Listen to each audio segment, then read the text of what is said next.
It's been a while since I uploaded. If you want a better understanding of why that is, you can watch this video. I'll link it up here somewhere. In a nutshell, took a break to start a business, planned to come back, then out of nowhere my best friend died and I was a wreck. And I was under the foolish assumption that once I posted a eulogy for her, that the guilt about posting properly would magically vanish.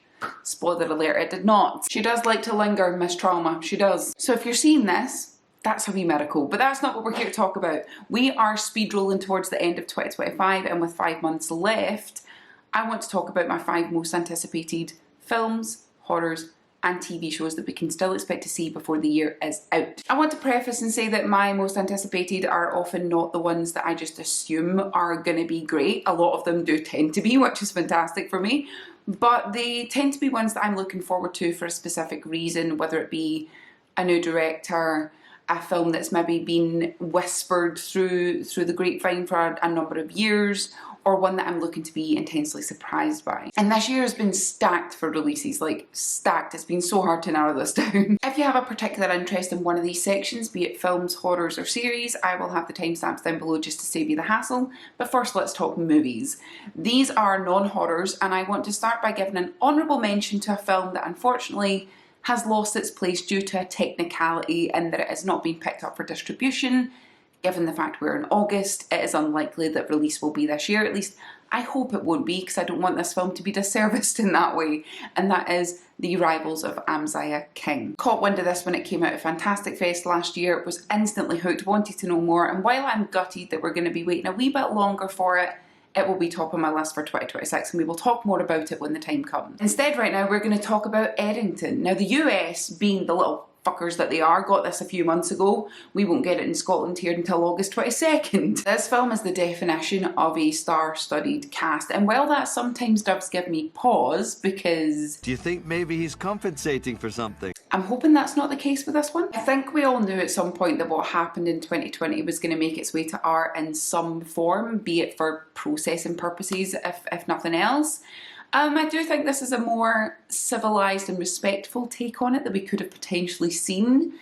Definitely beats my comedy short idea about people having a 3-week gaff that I would like to make at some point. I anticipate this film will be like Marmite for some people. Like, I love it or hate it, but nonetheless, fantastically crafted, no doubt. Next on my list, which is in no particular order by the way, I should have said that, is The Upcoming Life of Chuck, or upcoming for us anyway. US got this in June. We won't get it until around August 20th. There's some conflicting information and sources about that, but around that date I would imagine. I just love so much of this cast. You've got Tom Hiddleston front and centre, fantastic original story from Stephen King, Mike Flanagan directing. Like, if there's one thing this man does so well, is craft a brilliantly impactful emotional through line in his films and his shows. Even in his horror work, love is this guiding force, and I read somewhere that this is like a love letter to his family, like to his kids. So I'm very much looking forward to seeing what he does with it, very much looking forward to seeing what this new Mike Flanagan and Stephen King partnership brings to us, because this is not the first time and will not be the last. We know that he is making a Carrie series for Amazon Prime. Just those two. Can we just have those two against the world, please? I digress. Anyway, very much looking forward to something maybe hopefully more heartwarming as opposed to heartbreaking than we've gotten from a lot of his stuff in the past. A House of Dynamite. This is directed by Catherine Bigelow. Coming October 24th. Apparently US theatres and then Netflix, it would imagine. Again, that could change by the time this video comes out.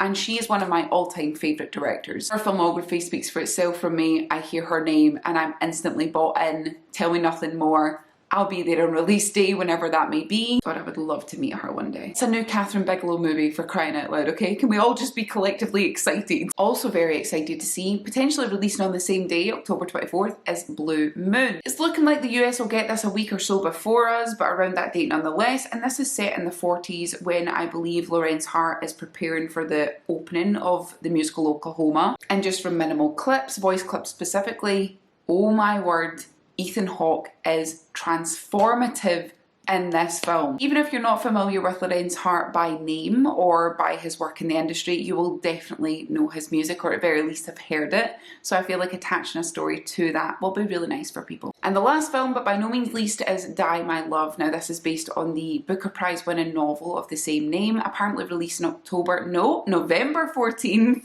here in the UK. This is starring Jennifer Lawrence and Robert Pattinson among many others, and I'm really intrigued about this film purely because now it's been a while since I've read this novel, so I hope I'm not getting it confused with another one, but if memory serves, this is very introspective as a story, and I'm keen to see how they open that up, like how they develop that into a full story, how they develop it into a full world with other characters that are maybe only alluded to in our thoughts, while still maintaining the duality of thought that Gracie's character goes through. I really hope I'm not getting it confused with another novel now that I've said that, because that's going to be a massive, you know, put your fucking foot in it moment for me. Moving on, next we have horrors.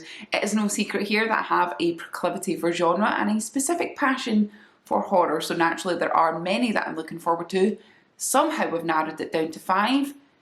Satan must have been on my side, don't know how that happened. We have had some belters this year thus far, and soon to join them, I believe, is Weapons. I can tell you a story about how I came to know about Weapons. On April 14th, I see a random Instagram post. Now this was shared by New Line Cinema, an account that I was following anyway, but the attached account was Weapons the movie. I look, I see this sort of cryptic marketing situation that's going on, find out that Zach Cregger is attached to direct, and I'm like, okay, curiosity piqued. And from then it has been a steady and building snowball effect for me. The marketing of this film has been fucking delicious. Admittedly, may have put my researcher hat on a wee bit for this one. I just wanted to know, I feel like Zach Cregger's so interesting as a director. I wanted to know what inspiration there was. When he mentioned there's some inspiration from like Magnolia, it leads me to believe that this marketing has barely scratched the surface of this story and we're in for something really multifaceted. As I've said, fantastic marketing. I'm a sucker for marketing for a film and for a series. I think it can really, really draw people in. I think it says a lot about the artistry behind something by how it is marketed. And their fake website, I can't tell you how many times I've gone through that thing with a fine-tooth comb. Did I make a hot dog for my dinner the night I found that recipe on there? Yes. Yes, I did, mind your business. I'm going to stop rambling about it and save your ears. I apologise. By the time this video goes up, I will either be seeing it tomorrow, I already have my tickets booked, or will having just seen it. Either way, loads of thoughts to come, I'm sure. Next on my list will probably be no surprise, and it is Together, starring Alison Brie and Dave Franco. This is hitting theatres here this month, and fresh out of Fantastic Fest last year, based on blurb alone, I predicted this film was going to be my what the fuck watch of this year. By the looks of things, it looks like it might be right. I'm saying looks a lot. Serving looks! Jesus Christ, it's been a long morning. Here's hoping it holds up and it's not just riding hype. And I would also like to see this film to get my own perspective on the potential plagiarism claims. A lot of people are saying that it's having a lot of similarities to another film titled Better Half. I would like to see this film for myself and see what I take from that. The Black Phone 2, sequel to 2021's The Black Phone, released on October 17th here in the UK. I have deliberately avoided trailers for this one. I would like to not see anything. I often do that with films these days, to be honest. So excited to see how they continue the Grabber story after how the first film ended. Ethan Hawke did brilliant work crafting that villain, especially having his face covered by that fantastic mask. Love the look of that thing. And Mason Thames thought he did fantastic in that first film when he was just a kid at the time. He's grown up into his like later teens, I would believe, at this point. So I'd imagine the material's going to reflect that, and at this point I trust him to deliver. Another film I'm very intrigued about is Keeper. This is the second film from Osgood Perkins this year, following on from The Monkey, which unfortunately didn't quite hit the hype. For me personally, I had fun with the movie, but I love when Osgood Perkins crafts like a really dark, like decrepit underbelly to his films. He does that very well. It was more on the humour side than I would have liked.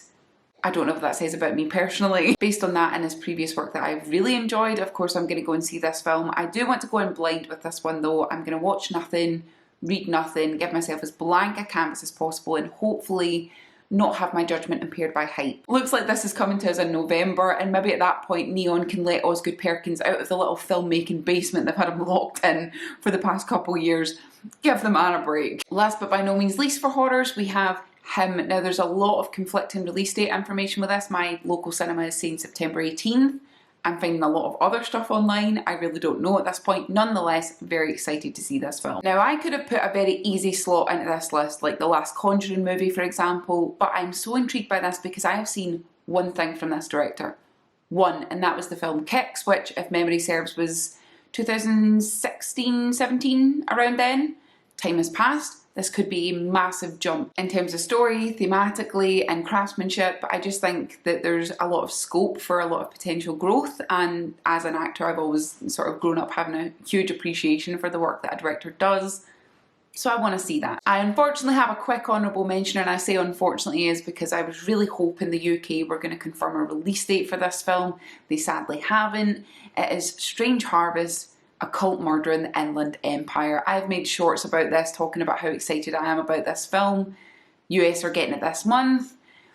No word for the UK yet. I don't understand. I do understand. Distribution, difficult thing to navigate. So all of you lucky bastards in the US will be getting this release. This is a really fun blend of like true crime giallo horror meets found footage in this full documentary format. If you see it and you're from there, let me know what you think. Keep it spoiler free though, please, I beg. I hope it comes out here in the UK at some point and we'll talk about it then. Last but by no means least, we have TV shows. First we have Wednesday to talk about. This should have released today if I've gotten this up on the right day that I should have. If you've watched any of my stuff in the past, short form or otherwise, you will know how much I love the Addams Family, how much I love Tim Burton's work, and I was really intrigued to hear that season 2 was going to lean more into the horror side of things, come more from a horror angle. My SD card got full. Excuse me. I hate when that happens. Where was I in my thought process? Yes, I'm not expecting outright horror, but I'm very excited to see, you know, a darker approach and then also see what Jenna Ortega does with Wednesday's character to match up with that. Also releasing imminently, we have Alien Earth next week. My, oh my, oh my.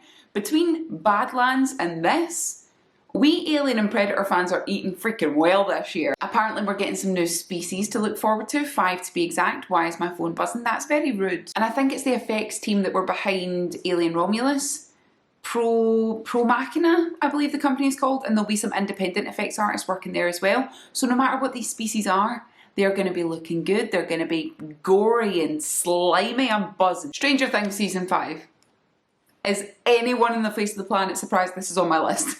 No. This season is of course the final curtain call for what is, in my opinion, one of the best written shows in terms of long game story threads. The Duffer Brothers have proven time and time again that even if you don't like where the individual stories or characters go, their filmmaking, their effects, their world building, I would say, in my perspective, is flawless. I was very tempted to deep dive this, to be honest, like I did for season 4 back in the day, which actually I have a bone to pick with some of you. Back in one of my season 4 videos, I was talking about how I thought there was going to be some sort of time continuum issue with the Upside Down because of all the clock references we were getting in promo material. I got ripped to shreds in my comments section. So do you know what? See when they said, oh, the Upside Down's frozen on the day that Will was taken. Yeah, fuck you guys. Mega mind over here. And that's why I'm not going to do that for season 5. Because I know I will spoil things for myself. Because I am a completionist. I will find a way to figure things out. Instead, I just want to experience it, enjoy it, and then without a doubt probably go back to the beginning to do it all over again. Dipping into the horror side of things, we have Welcome to Derry releasing in October. Could there be a more appropriate time for that release? I fear not. This is the first of what is intended to be 3 seasons set in 1962, 1935 and 1908 respectively. I'm hoping it's not entirely standalone and there's at very least some like breadcrumbing to link it to the films.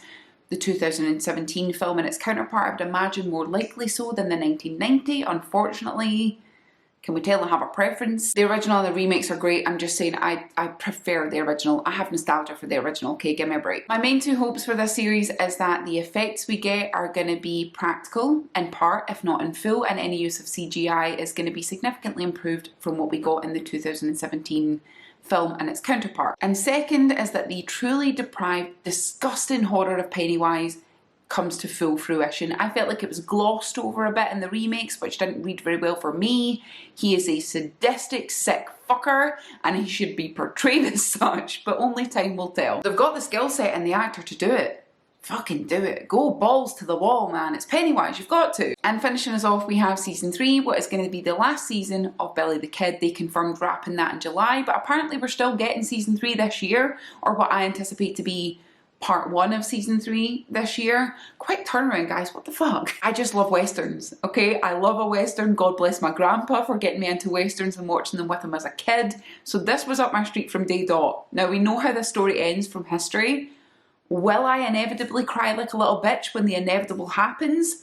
Probably. But we just know that we're in for this wild ride, literally, from where we ended off at the end of season 2 to the finale. I love how Billy the Kid's character has been written for this series and brilliantly performed by Tom Blythe. He gives such a magnetic performance, and there's this charisma to him that speaks quite accurately to how people describe Billy the Kid from real life. And I love how nuance is explored in this series. It's not as black and white of you're good and I'm bad or vice versa. There's this sort of I sin only because I'm sinned against. And there's this mutual understanding between people that are going head to head against one another. If someone has been wronged and they need to come after you to right that wrong, there's like an understanding and acceptance of that. It's just the way that the world has been built, the way that that morality or lack thereof is explored is so great, and I cannot wait to see what is going to be the last season. Why are so many good shows ending? I'm not done with it, man. I'm not done. Anyway, finally, that is going to do it for me. Please let me know in the comments what you're looking forward to for the rest of the year. This is going to be me back to long form content. I'm going to have something coming every week. Not on a set day, but you are going to have content rolling, so if you could stick around, I would very much appreciate it. So subscribe for more film content. Check out my Instagram and my TikTok for a new piece of short form content every single day, and I'll catch you later. Fuck yeah!